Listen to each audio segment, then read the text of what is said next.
আসসালামু আলাইকুম, আমি হাকিম জোসনা আক্তার লিমা। আজ আপনাদের সামনে কথা বলবো দাঁড়িয়ে পানি পান করা যে আমাদের স্বাস্থ্যের জন্য মারাত্মক ক্ষতিকর।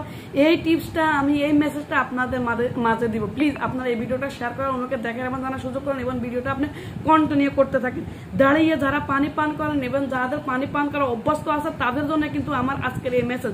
দাঁড়িয়ে পানি পান করলে এই পানি সরাসরি আপনার কিডনিতে গিয়ে পড়ে এবং কিডনির কার্যক্ষমতা দুর্বল করে, কিডনি বিভিন্ন রোগ সৃষ্টি করে এবং শরীরে টক্সিনের পরিমাণ বৃদ্ধি করে। এবং দাঁড়িয়ে পানি পান করলে আপনার হৃদযন্ত্রের উপরে চাপ পড়ে এবং আপনার মারাত্মক ক্ষতি করতে পারে। এবং দাঁড়িয়ে পানি পান করলে সরাসরি এই পানি আপনার পাকস্থলীতে গিয়ে পড়ে এবং আপনার পাকস্থলীর পাচক রস এবং ডাইজেস্টিভ সিস্টেমের কার্যক্ষমতা দুর্বল করে, আপনার শরীরে হজম ক্রিয়ার নানাবিধ সমস্যার সৃষ্টি করতে পারে। দাঁড়িয়ে পানি পান করলে ফুসফুসের নানাবিধ সমস্যার সৃষ্টি করে। কাজেই আমরা সকলেই সাবধান থাকবো, এখন থেকে দাঁড়িয়ে পানি পান করব না, বসে পানি পান করবো, চেষ্টা করব। আর নিজেকে সুস্থ রাখার জন্য অন্তত এই মেসেজটা কিন্তু আমরা, এই টিপসটা আমরা কিন্তু অনুসরণ করবো। আর আপনাদের সকলের কাছে আবারও আমার অনুরোধ, এই ভিডিওটা শেয়ার করে অন্যকে দেখার এবং জানার সুযোগ দান করুন। সবাই ভালো থাকুন, সুস্থ থাকুন, আল্লাহ হাফেজ।